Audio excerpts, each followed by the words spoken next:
إن الحمد لله نحمده ونستعينه ونستغفره ونعوذ بالله من شرور أنفسنا ومن سيئات أعمالنا من يهده الله فلا مضل له ومن يضلل فلا هادي له وأشهد أن لا إله إلا الله وحده لا شريك له وأشهد أن محمدا عبده ورسوله أما بعد يا أيها الذين آمنوا اتقوا الله حق تقاته ولا تموتن إلا وأنتم مسلمون يا أيها الناس اتقوا ربكم الذي خلقكم من نفس واحدة وخلق منها زوجها وبث منهما رجالا كثيرا ونساء واتقوا الله الذي تساءلون به والأرحام إن الله كان عليكم رقيبا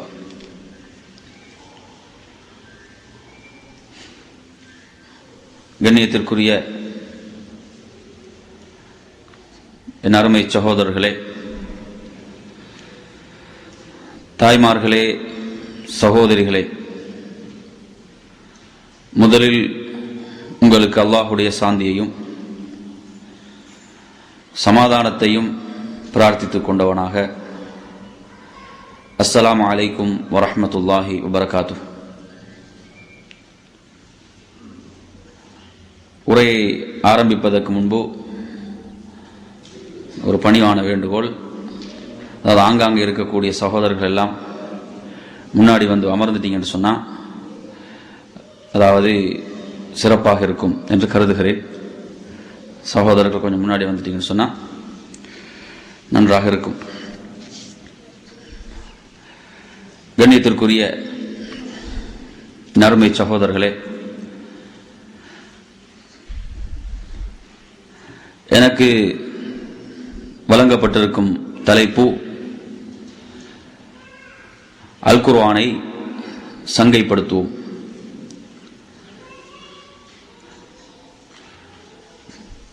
ஏன் இப்படியான ஒரு தலைப்பு போடப்பட்டிருக்கிறது என்றால்,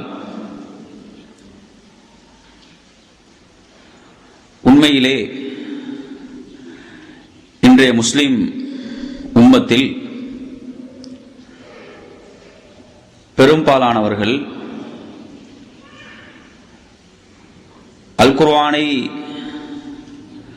சங்கைப்படுத்துகிறோம் என்ற பெயரில்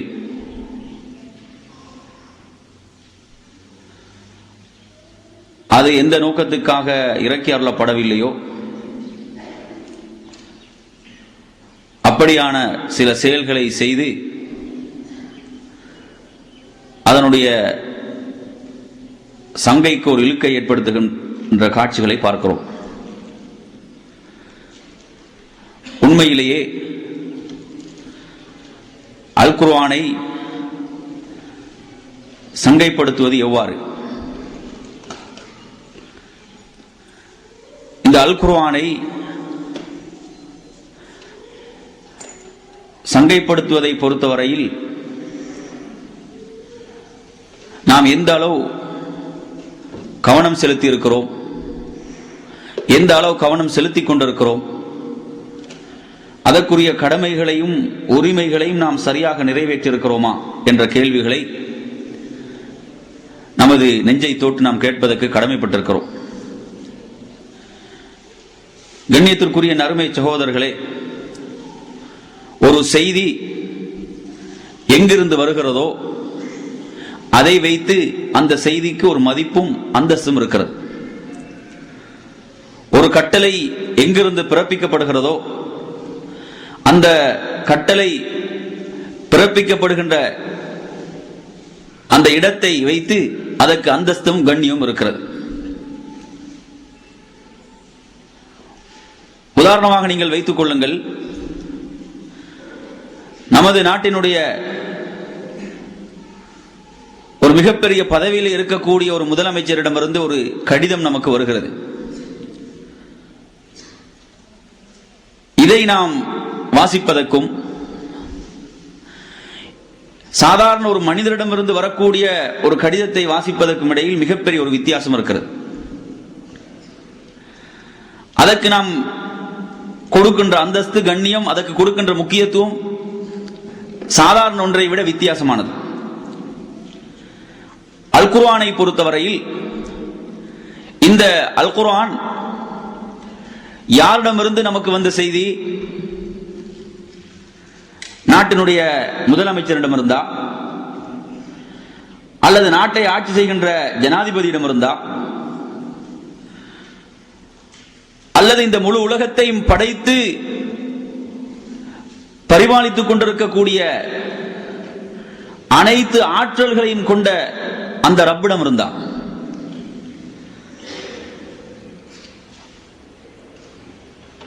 இவன் தன் வசத்திலே ஆட்சி அனைத்தும் இருக்கிறது என்று குறிப்பிடுகிறானோ, வானங்களிலும் பூமியிலும் இருக்கக்கூடிய அனைத்தும் அவனுக்குத்தான் சொந்தம் என்று குறிப்பிடுகிறானோ, அந்த ரப்பிடமிருந்து வந்த செய்திதான் இந்த அல் குர்ஆன்.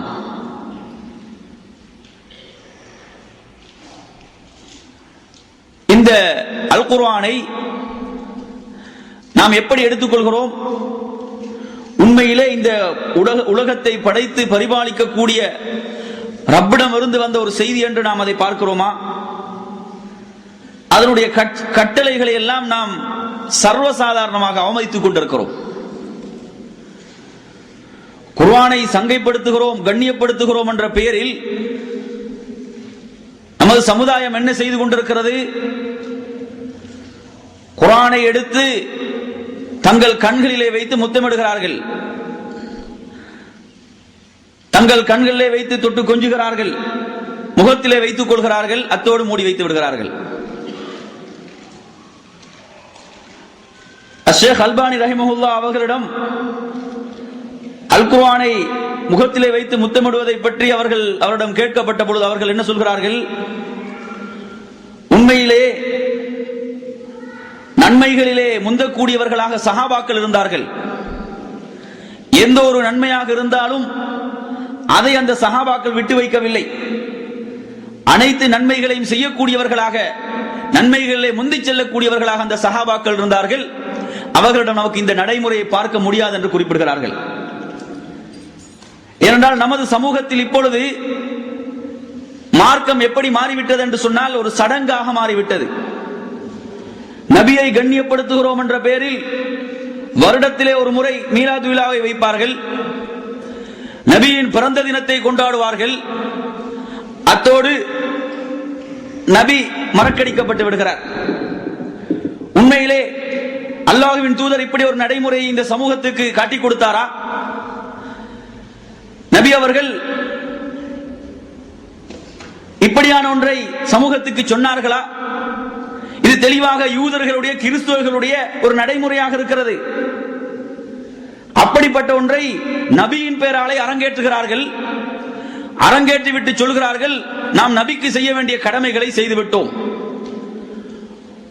உண்மையிலே நபியின் மீது அன்பு வைத்திருக்கக்கூடிய ஒரு மனிதர் நபியுடைய ஒவ்வொரு சுன்னாவையும் நடைமுறைப்படுத்தக்கூடியவராக இருக்க வேண்டும்.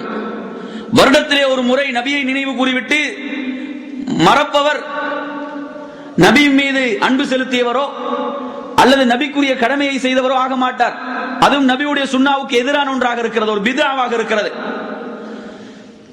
அதே போன்றுதான் குர்ஆனை எடுத்து பார்த்தால் நம் அனைவருடைய வீடுகளிலும் குர்ஆன் இருக்கிறது.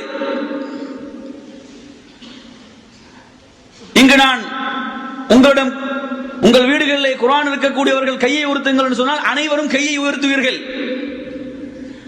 அனைவருடைய வீடுகளிலும் அல் குர்ஆன் இருக்கிறது.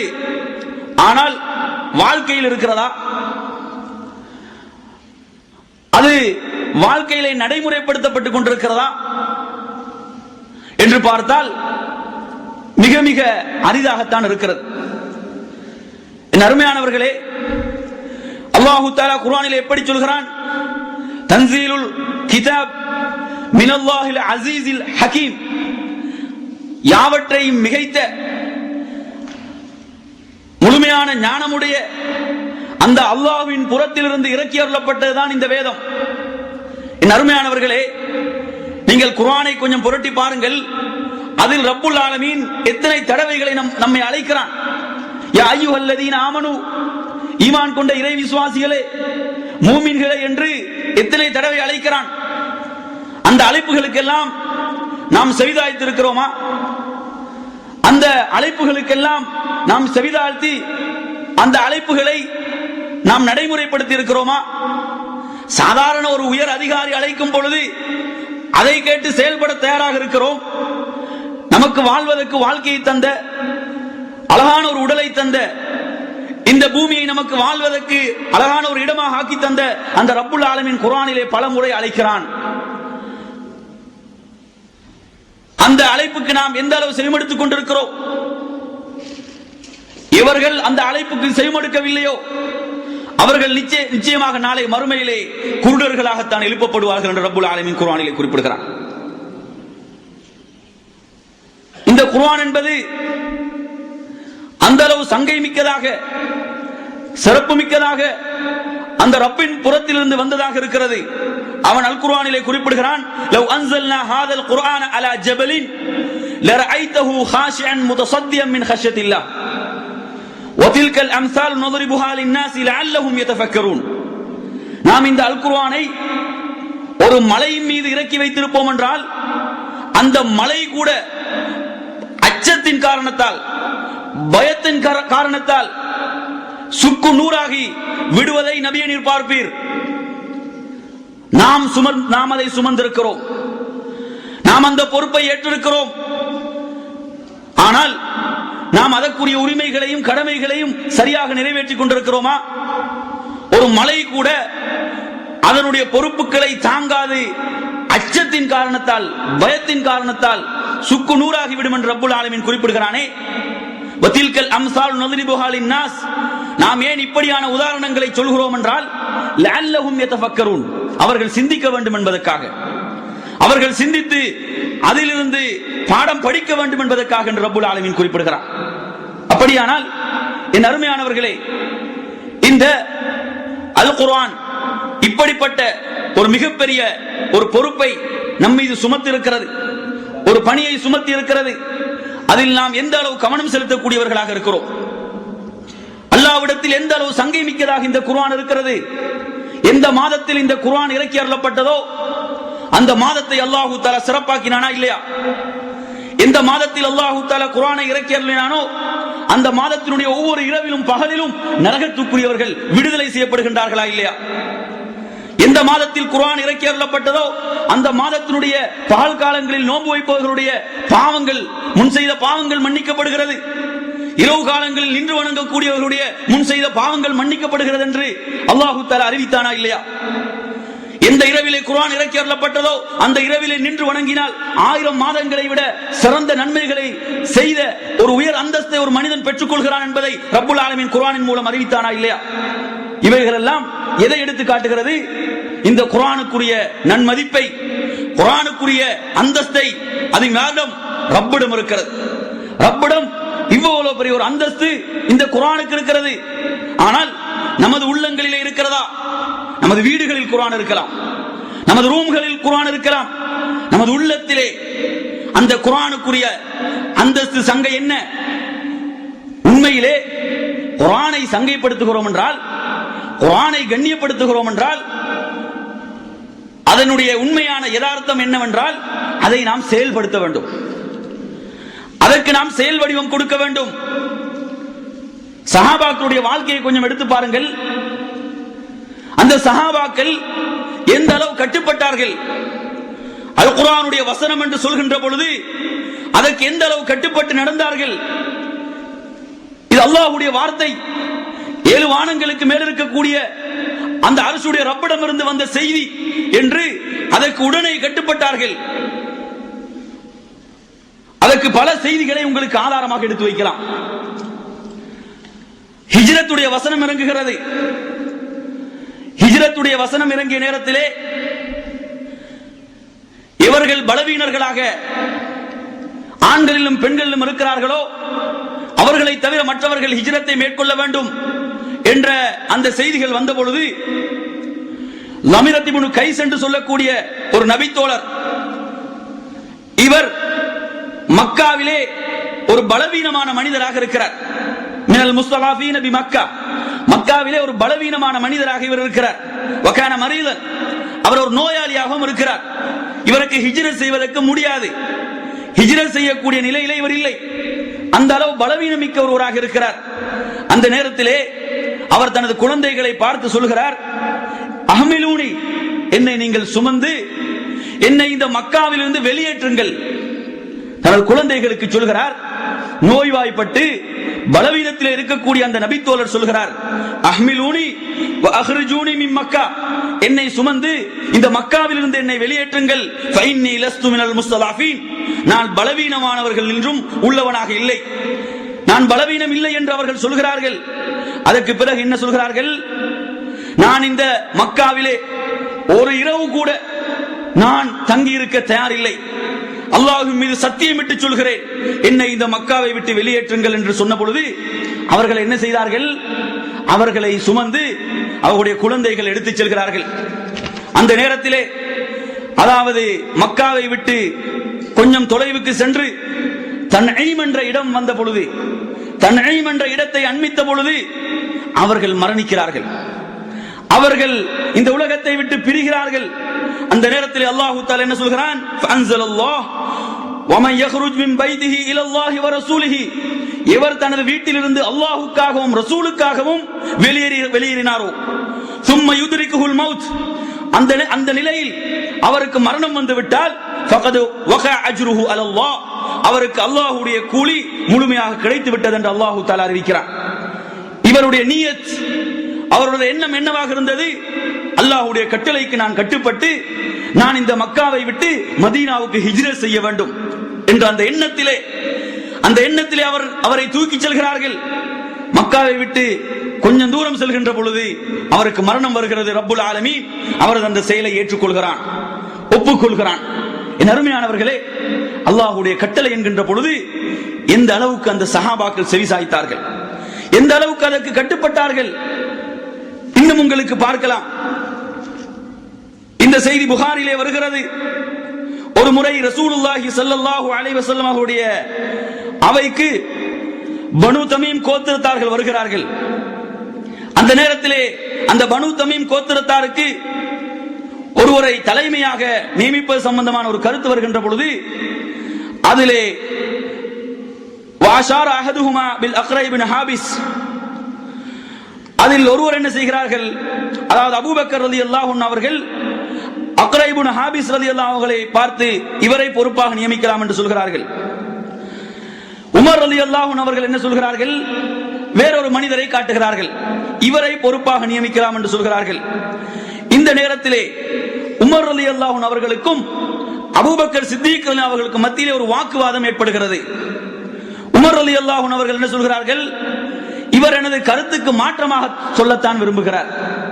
அபூபக்கர் சித்திக் ரலியல்லாஹு அவர்கள் சொல்கிறார்கள், நான் அப்படி உமக்கு மாற்றமாக சொல்வதற்கு நாடி சொல்லவில்லை என்று இப்படி சொல்கின்ற பொழுது சப்தங்கள் உயர்கின்றன.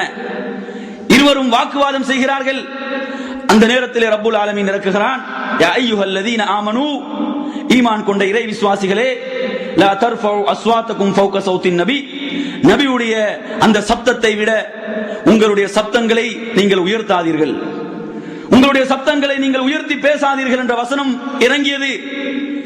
அதற்கு பிறகு எந்த அளவு என்று சொன்னால் இப்னு ஜுபைர் ரலியல்லாஹு அன்ஹு அவர்கள் சொல்கிறார்கள், அதற்கு பிறகு உமர் ரலியல்லாஹு அன்ஹு அவர்கள் பேசுவார்கள் என்று சொன்னால் நபி அவர்கள் திருப்பி கேட்பார்கள், உமரே நீங்கள் என்ன சொல்கிறீர்கள்? அந்த அளவுக்கு உமர் ரலியல்லாஹு அன்ஹு அவர்கள் நபிக்கு முன்னால் பேசுகின்ற பொழுது குரலை தாழ்த்தி பேசக்கூடியவர்களாக இருந்தார்கள்.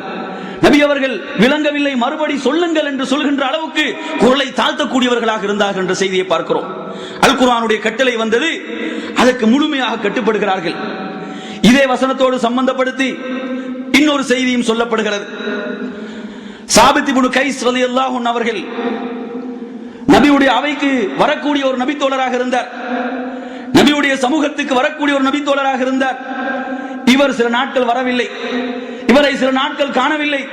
அப்பொழுது நபி அவர்கள் கேட்கிறார்கள், எங்கே சாபித் இப்னு கைஸ், அவரை காணவில்லை என்று கேட்ட பொழுது ஒருவர் என்ன சொல்கிறார், அவர் தனது வீட்டிலே அமர்ந்திருக்கிறார், தனது தலையை தொங்க போட்டவராக அவர் அமர்ந்திருக்கிறார். அவரிடம் கேட்கப்பட்டது, ஏன் நீங்கள் இப்படி உங்கள் வீட்டிலே அமர்ந்திருக்கிறீர் என்று கேட்ட பொழுது அவர் சொல்கிறார், எனது சப்தத்தை நான் நபிக்கு முன்னால் உயர்த்தி பேசக்கூடியவனாக இருக்கிறேன்.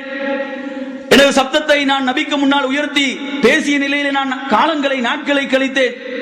எனது அமல்கள் வீணாகிவிட்டன என்று அவர் சொல்லக்கூடியவராக இருந்தார். இந்த செய்தியை நபியிடத்திலே வந்து அந்த மனிதர், அந்த நபித்தோழர் சொன்ன பொழுது நபி அவர்கள் சொல்கிறார்கள், அவருக்கு ஒரு சிறந்த உயர்ந்த நன்மாராயத்தை எடுத்துக்கொண்டு நீங்கள் செல்லுங்கள். அந்த நன்மாராயம் என்ன தெரியுமா? இன்னக லஸ்த மின் அஹ்லின் நார், நீ நிச்சயமாக நரகத்துக்குரிய ஒரு மனிதன் கிடையாது. வலாக்கின் மின் அஹ்லில் ஜன்னா, நீ சுவர்க்கத்துக்குரிய ஒரு மனிதர் என்று சாபித் இப்னு கைஸுக்கு அறிவியுங்கள் என்று நபி அவர்கள் சொல்கிறார்கள். இந்த வசனம் இறங்கிய பொழுது அவர் நபியுடைய அவைக்கு வருவதற்கு பயப்பட்டார். எனது குரல் நபியுடைய குரலை விட உயர்ந்ததாக இருக்கிறதே, எனது சப்தம் நபியுடைய சப்தத்தை விட அதிகமாக இருந்ததே, உயர்ந்து காணப்பட்டதே, அதை நினைத்து பயப்பட்டார். எனது அமல்கள் வீணாக்கப்பட்டு விட்டதோ, எனது நன்மைகள் பாழாக்கப்பட்டு விட்டதோ, நான் நரகத்துக்குரிய ஒரு மனிதனாக ஆகிவிட்டேனோ என்று அஞ்சுகிறார், பயப்படுகிறார். எந்த அளவுக்கு குர்ஆனுடைய ஒரு வசனம் வருகிறது, குர்ஆனுடைய ஒரு செய்தி வருகிறது, அதற்கு அப்படியே கட்டுப்பட்டார்கள். ரசூலுல்லாஹி ஸல்லல்லாஹு அலைஹி வஸல்லம் அவர்கள் 23 வருட காலத்தில் மிக உன்னதமான ஒரு சமுதாயத்தை உருவாக்கினார்கள் என்றால், மிக உயர்தரமான ஒரு சமூகத்தை உருவாக்கினார்கள் என்று சொன்னால், அதற்குரிய மிகப்பெரிய அடிப்படையாக இருந்தது அவர்கள் கட்டுப்பட்டார்கள். இன்னமா கான கௌலுல் முஃமினீன இதா துஉ இலல்லாஹி வ ரசூலிஹி, நிச்சயமாக மூமின்கள் இறை விசுவாசிகள் சொல்வதெல்லாம் இதா துஉ இலல்லாஹி வ ரசூலிஹி, அல்லாஹ்வின் பாலும் அல்லாஹ்வுடைய தூதரின் பாலும் வாருங்கள், லியஹ்கும பைனஹும், அவர்களுக்கு மத்தியிலே ஏற்பட்ட சச்சரவுகள், அவர்களுக்கு மத்தியிலே ஏற்பட்ட பிரச்சனைகளுக்கு தீர்வு சொல்வதற்காக குர்ஆனின் பாலும் ஹதீஸின் பாலும் அவர்கள் அழைக்கப்பட்டால் அவர்கள் சொல்வதெல்லாம் சமிஅனா வ தஅனா, நாம் செவியேற்றோம் கட்டுப்பட்டோம் என்று தான் சொல்வார்கள். யார் யார் சொல்வது? இப்படி இறை விசுவாசி மூமின் சொல்வான். ஒரு முனாஃபிக், ஒரு நயவஞ்சகன் எப்படி சொல்வான் தெரியுமா? சமிஅனா வ அஸைனா, நாம் கேட்டோம் அதற்கு மாறு செய்தோம் என்று சொல்வார்கள் என்று குர்ஆன் சொல்லிக் கொண்டிருக்கிறது. அப்படியானால் நாம் எதிரே இருக்கிறோம். நாம் எத்தனை கட்டளைகளை நாம் குர்ஆனுடைய எத்தனை கட்டளைகளை அலட்சியப்படுத்திக் கொண்டிருக்கிறோம்.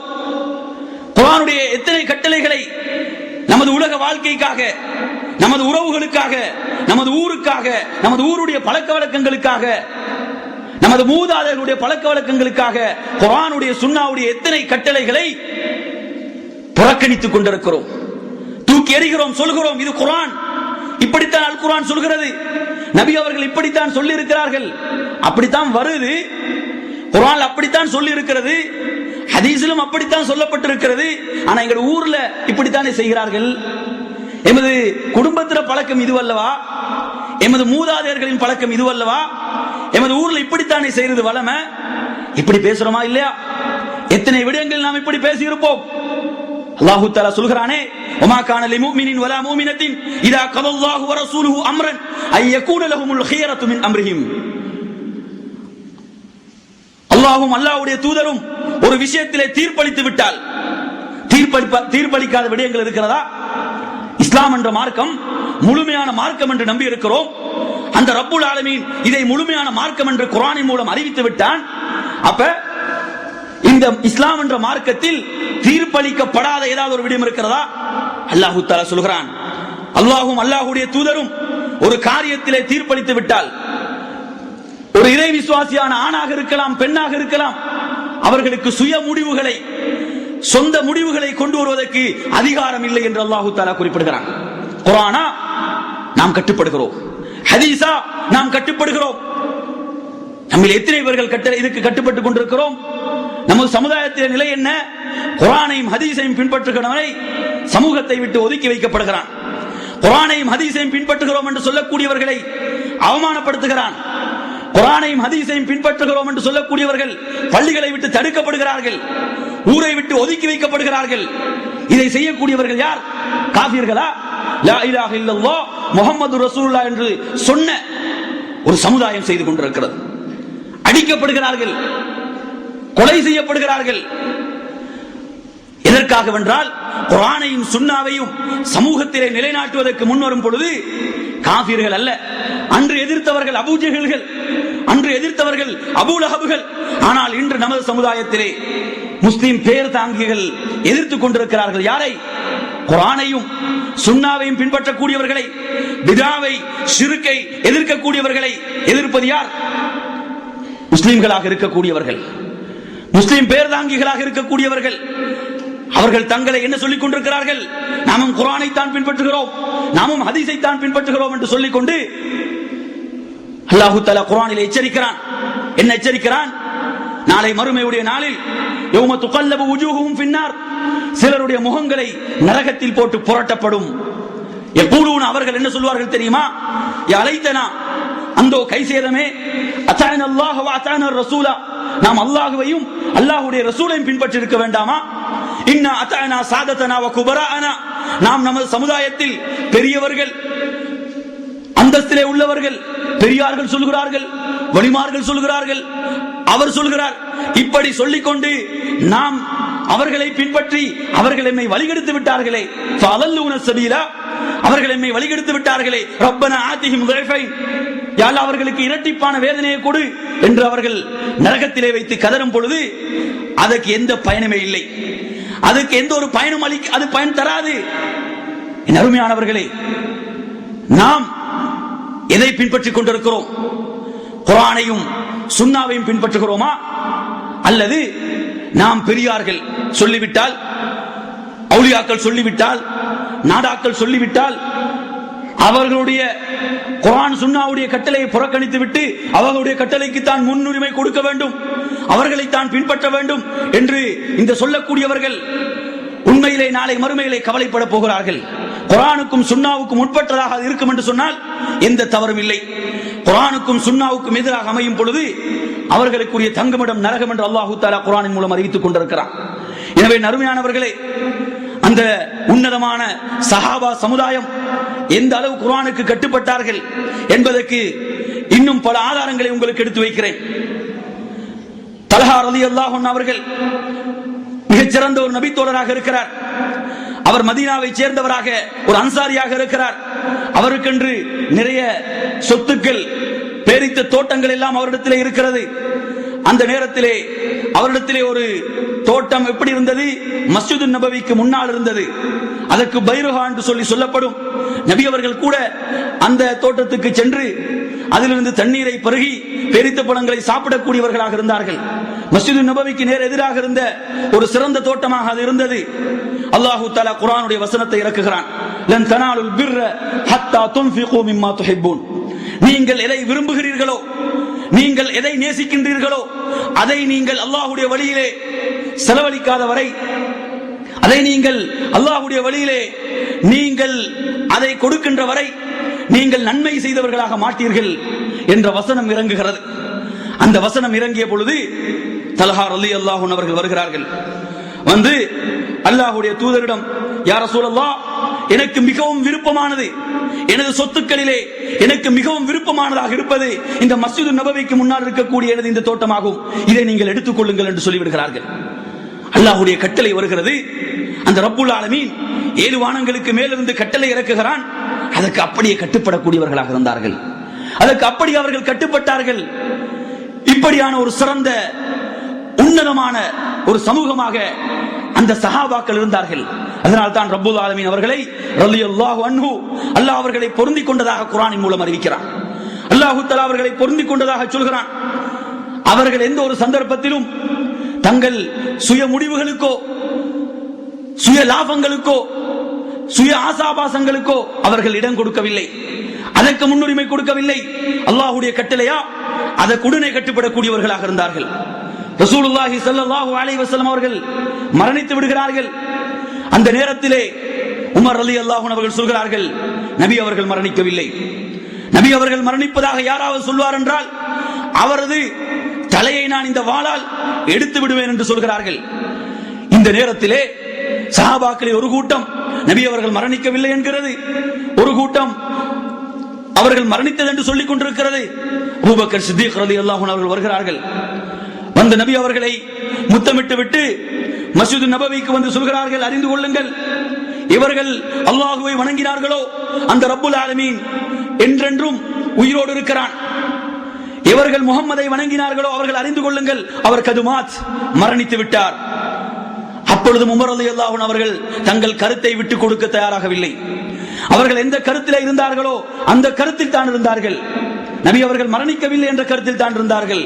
அதற்கு பிறகு அபூபக்கர் சித்தீக் ரலியல்லாஹு அன்ஹு அவர்கள் குர்ஆனுடைய ஒரு வசனத்தை ஓதுகிறார்கள். என்ன வசனம் அது? வமா முஹம்மதுன் இல்லா ரசூல் கத் ஹலத் மின் கப்லிஹி ருசுல் அஃபைம் மாத அவ் குத்தில அன்கலப்தும் அலா அகாபிக்கும். முஹம்மது என்பவர் அல்லாஹ்வுடைய தூதரை அன்றி வேறில்லை. அவருக்கு முன்னரும் பல தூதர்கள் வந்தார்கள், அவர்கள் சென்று விட்டார்கள், அவர்கள் மரணித்தார்கள், கொலை செய்யப்பட்டார்கள்.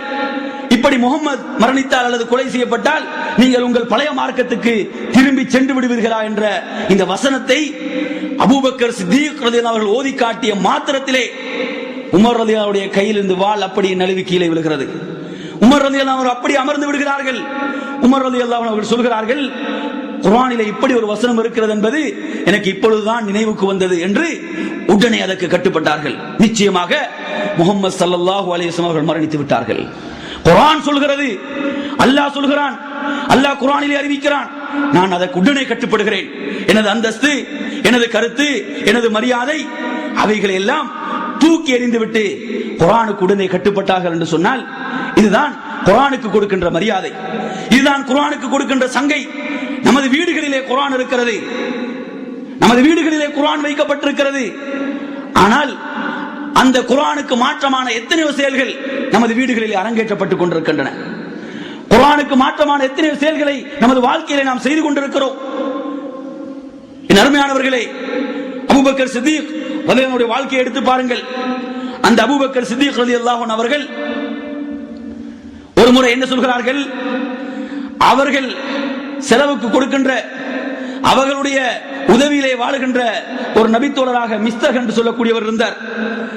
ஆயிஷா ரலியல்லாஹு அவர்களுக்கு அவதூறு சொன்ன விஷயத்துக்கு பிறகு அபூபக்கர் சித்தீக் ரலியல்லாஹு அவர்கள் முடிவு செய்கிறார்கள், அல்லாஹ்வின் மீது சத்தியமாக நான் சொல்கிறேன், இதற்கு பிறகு நான் மிஸ்தகுக்கு ஒரு காசும் செலவுக்கு கொடுக்க மாட்டேன் என்று சொல்லிவிடுகிறார்கள். இதற்கு பிறகு நான் மிஸ்தகுக்கு எதுவும் கொடுக்க தயாரில்லை. எனது மகளுடைய விஷயத்தில் அவதூறு சொல்லிவிட்டார் என்ற காரணத்தால் இவர்கள் இப்படியான ஒரு முடிவை எடுக்கிறார்கள்.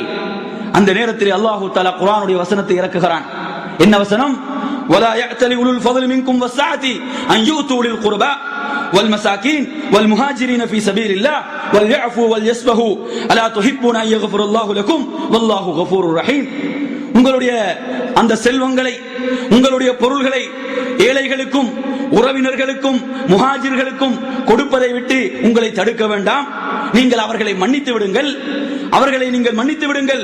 அந்த ரப்புல் ஆலமீன் நீங்கள் மன்னிப்பதைத்தான் விரும்புகிறான், நீங்கள் மன்னிப்பதைத்தான் அவன் விரும்புகிறான் என்ற வசனம் இறங்குகிறது. அபூபக்கர் சித்தீக் ரலியல்லாஹு அவர்கள் இந்த வசனம் இறங்கிய மாத்திரத்தில் உடனே கருத்தை மாற்றிக் கொள்கிறார்கள். நான் மிஸ்தகுக்கு செலவுக்கு கொடுக்க தயார், அவருக்குரிய அந்த தொகையை நான் கொடுக்க தயார் என்று உடனே அவர்கள் முடிவை மாற்றிக்கொண்டார்கள் என்பதை பார்க்கிறோம். குர்ஆனுடைய வசனம் வந்தது, உடனே அவர்கள் கட்டுப்பட்டார்கள். உடனே அதற்கு கட்டுப்படக்கூடியவர்களாக அவர்கள் மாறினார்கள். ஏன் நான் இவைகளை சொல்கிறேன் என்று சொன்னால், நாம் நமக்கு முன்னாலும் இந்த குர்ஆன் தான் இருக்கிறது, நம்மிடத்தில் இந்த குர்ஆன் இருக்கிறது. ஆனால் நாம் அப்படிப்பட்ட உயரிய சஹாபாக்களாக, அந்த உயரிய பண்புகளை கொண்டவர்களாக நாம் மாறவில்லை. அவர்கள் எந்த அளவு சிறப்பு மிக்கவர்களாக, உன்னதம் மிக்கவர்களாக, அல்லாஹ்வால் பொருந்திக் கொள்ளப்பட்டவர்களாக அவர்கள் மாறுகிறார்கள் என்று சொன்னால், குர்ஆன் அந்த சமுதாயத்தை உருவாக்கியது, நம்மை இன்னும் குர்ஆன் உருவாக்கவில்லை.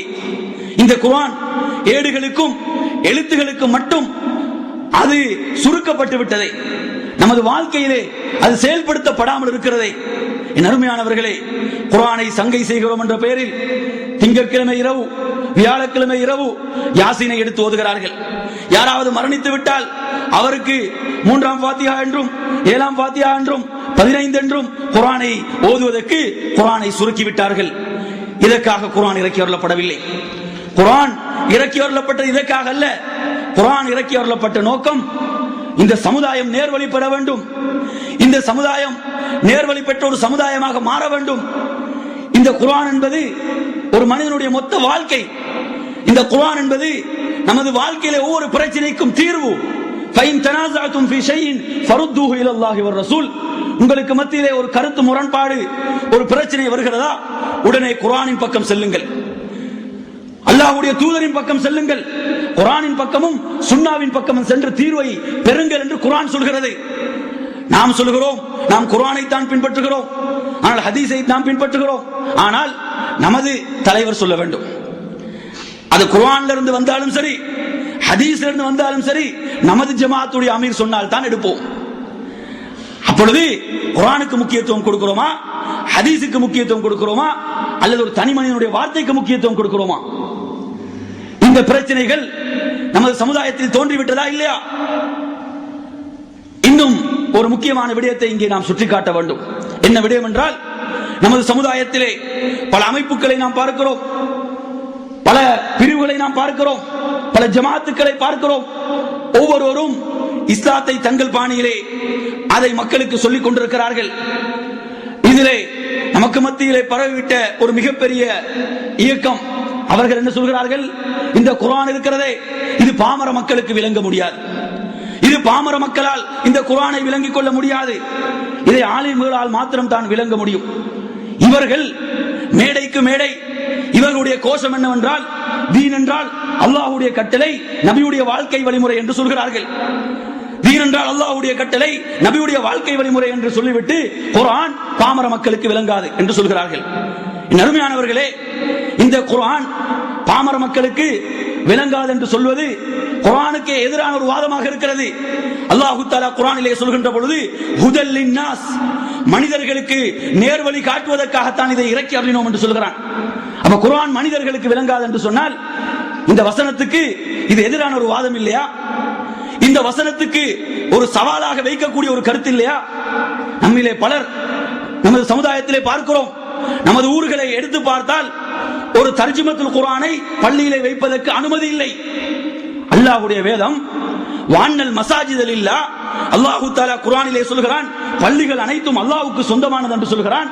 அந்த பள்ளியிலே தமிழில் மொழிபெயர்க்கப்பட்ட அல் குர்ஆன் வைக்கப்படுவதற்கு அனுமதி இல்லை, அதை வாசிப்பதற்கு அனுமதி இல்லை, நபியுடைய சுன்னாவை வாசிப்பதற்கு அனுமதி இல்லை. ஒரு சாதாரண ஒரு மனிதர் எழுதிய ஒரு புத்தகத்தை வைத்துக் கொண்டு இதை மட்டும் தான் நீங்கள் வாசிக்க வேண்டும் என்று சொல்வது இருக்கிறதே, இது சமுதாயத்தை நல்வழிப்படுத்துவதா அல்லது வழிகேட்டின் பக்கம் எடுத்துச் செல்வதா?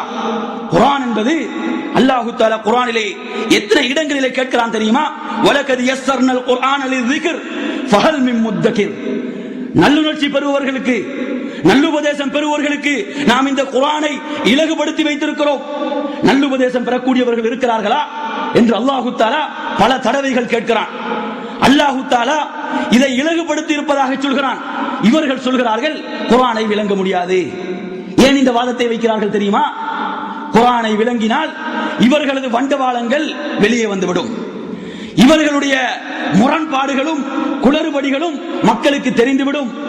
அதற்கு பிறகு இவர்களுடைய இயக்கத்தை வளர்க்க முடியாது என்ற காரணத்தால் குர்ஆனை நீங்கள் வாசிக்க வேண்டாம், குர்ஆன் உங்களுக்கு விளங்காது, இதோ இருக்கிறது புத்தகம், இதை வாசியுங்கள், இதை படியுங்கள் என்று இவர்களுடைய சரக்கை விற்பதற்காக, இவர்களுடைய ஒரு சொந்த சரக்கை விற்பதற்காக குர்ஆனை விட்டு சமூகத்தை தூரப்படுத்துகிறார்கள்.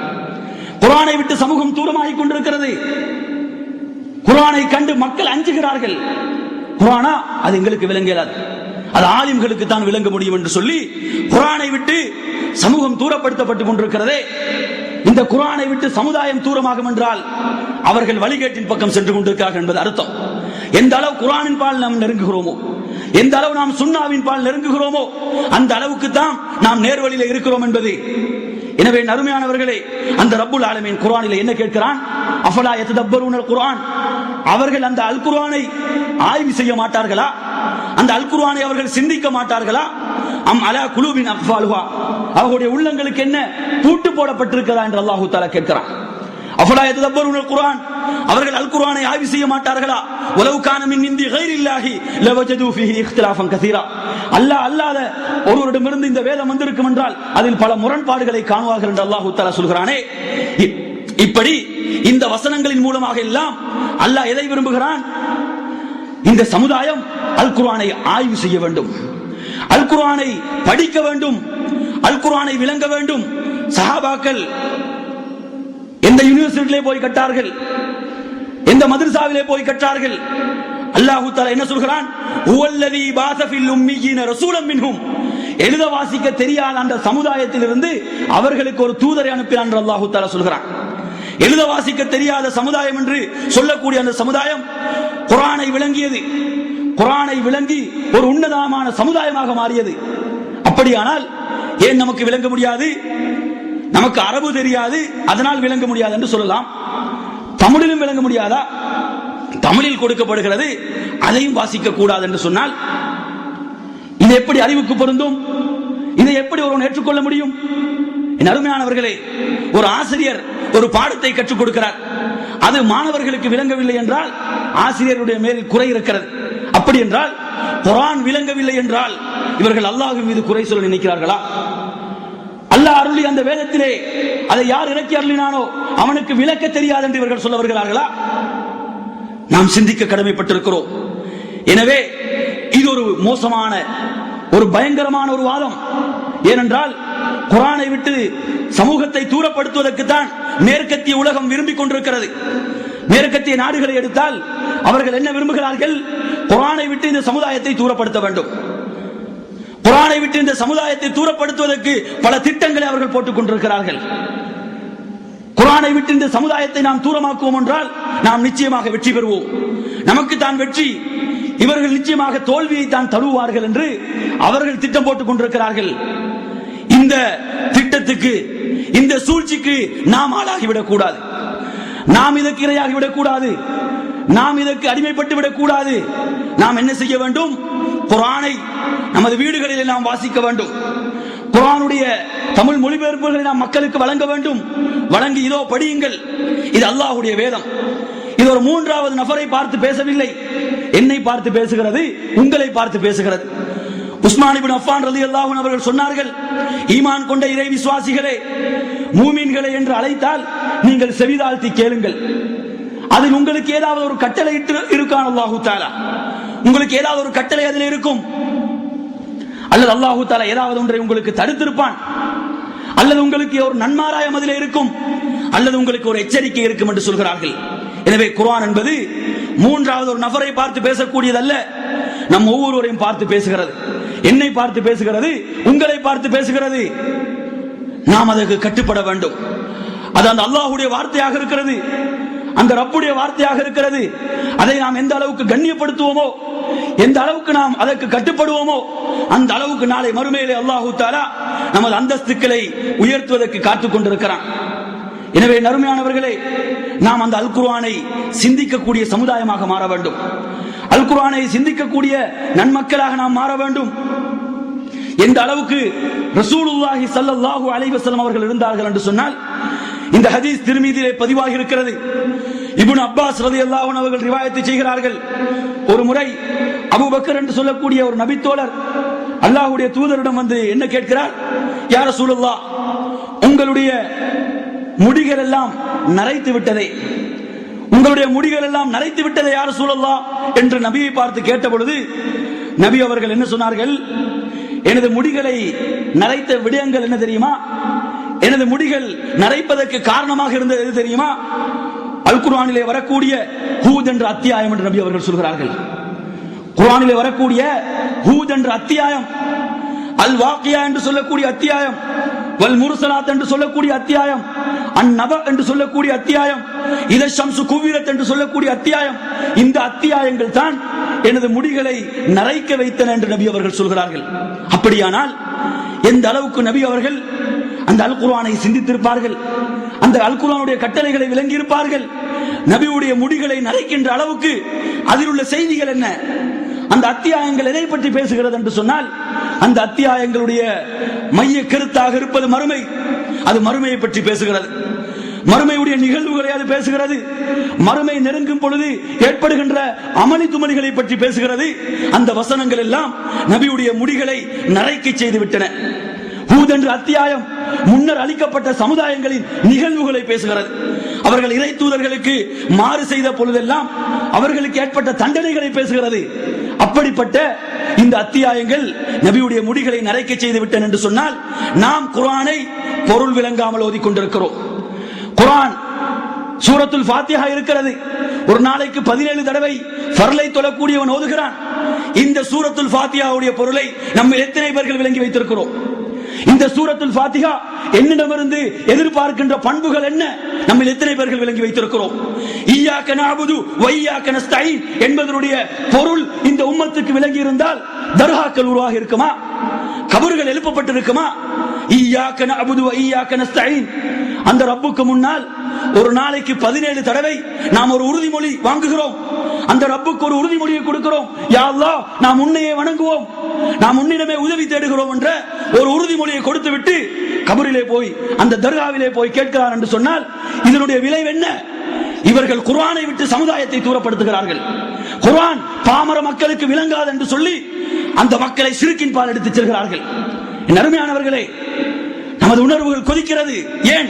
குர்ஆனை விட்டு சமுதாயத்தை எந்த அளவுக்கு தூரப்படுத்துவார்களோ அந்த அளவுக்கு சமுதாயம் ஷிர்கின் பால் செல்கிறது, அந்த அளவு பித்அத்தின் பால் செல்கிறது. குர்ஆனை விளங்கி இருக்கும் என்றால், சூரத்துல் ஃபாத்திஹாவை மாத்திரம் விளங்கி இருக்கும் என்றால் ஷிர்க்குகள் அரங்கேற்றப்பட்டிருக்காது. இய்யாக நஅபுது, நாம் உன்னையே வணங்குவோம், உன்னிடமே உதவி தேடுவோம் என்று சொல்லிவிட்டு அதற்கு நேர்மாற்றமான ஒன்று நடக்கிறது என்றால் என்ன காரணம்? இதனுடைய பொருள் விளங்கவில்லை, இது என்ன சொல்கிறது என்பது விளங்கவில்லை. என் அருமையானவர்களே, நாம் குர்ஆனை விளங்கக்கூடிய சமுதாயமாக, அதனுடைய பொருள்களை விளங்கக்கூடிய சமுதாயமாக, அது என்னை பார்த்து என்ன சொல்கிறது? அந்த ரப்புல் ஆலமீன் என்னை பார்த்து என்ன சொல்கிறான்? எனக்கு எதை கட்டளையிடுகிறான்? இன்னல்லதீன ததுஊன மின் தூனில்லாஹி லா யக்லுகூன ஷைஅன் வ ஹும் யுக்லகூன். நீங்கள் அல்லாஹ்வை விட்டு யாரை பிரார்த்திக்கின்றீர்களோ அவர்கள் எதையும் படைக்கவில்லை, அவர்களோ படைக்கப்பட்டவர்கள். அம்வாத்துன் கைரு அஹ்யா, அவர்கள் மரணித்தவர்கள், அவர்கள் உயிரோடு இல்லை. வமா யஷ்உரூன அய்யான யுபஸூன், அவர்கள் எப்பொழுது எழுப்பப்படுவார்கள் என்று அவர்களுக்கே தெரியாது. இந்த வசனம் நமது சமுதாயத்துக்கு தெளிவாக சொல்லப்பட்டிருக்கும் என்றால் கபர்களின் பக்கம் சென்றிருப்பார்களா? தர்காக்களின் பக்கம் சென்றிருப்பார்களா? குர்ஆன் விளங்காது என்று சொல்கிறார்கள். குர்ஆன் விளங்காது என்று சொல்லி சமூகத்தை அறியாமை என்ற இருட்டிலே வைக்க நினைக்கிறார்கள். அலிஃப் லாம் ரா கிதாபுன் அன்ஸல்னாஹு இலைக லிதுக்ரிஜன் நாஸ மினல் ظுலுமாத்தி இலன் நூர். நபியே, உம்மீது ஒரு வேதத்தை இறக்கினோம். எதற்கு தெரியுமா? மக்களை இருளில் இருந்து ஒளியின் பால் கொண்டு வருவதற்காக. மக்களை இருளில் இருந்து ஒளியின் பால் கொண்டு வருவதற்காக உமக்கு ஒரு வேதத்தை தந்தோம். இந்த கூட்டம், இந்த ஜமாத் சொல்கிறது இல்லை, குர்ஆன் பாமரர்களுக்கு விளங்காது. நடுமையானவர்களே, இது குர்ஆனுக்கு எதிரான வாதம் இல்லையா? நாம் குர்ஆனை விளங்க வேண்டும். குர்ஆனுக்கு செய்கின்ற கண்ணியம் என்றால் அதை நமது வீடுகளில் வைத்து பாதுகாப்பதோ, அதற்கு சாம்பராணி போடுவதோ, அதற்கு பத்திகள் பத்த வைப்பதோ, திங்கள் வியாழக்கிழமை யாசீன் என்று ஓதுவதோ, அதே போன்று மன்சில் என்று ஒன்றை அச்சிட்டிருக்கிறார்கள். மன்சிலை எடுத்து பார்த்தால் அதில் சூறாக்களுக்கு கொடுத்திருக்கக்கூடிய சிறப்புகள் அனைத்தும் பலவீனமான ஹதீஸ்கள் அடிப்படையில் எழுதி வைத்திருக்கிறார்கள். இலங்கை போன்ற நாடுகளை எடுத்தால் குர்ஆனை யாரும் ஓதுவதில்லை, மன்சிலை தான் ஓதுகிறார்கள். குர்ஆனை விட்டு சமூகம் தூரப்படுத்தப்பட்டிருக்கிறது. பள்ளிகளுக்கு சென்றால் யாசீனை தான் தூக்குகிறார்கள்.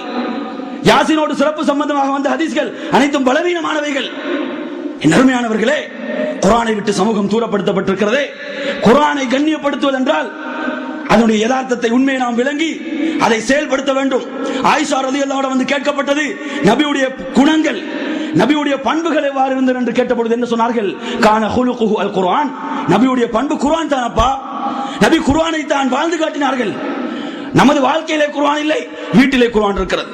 எனவே நறுமையானவர்களே, குர்ஆனை கண்ணியப்படுத்துவதென்றால், குர்ஆனை சங்கைப்படுத்துவதென்றால் அதற்கு முழுமையாக கட்டுப்பட்டு வாழ்வது.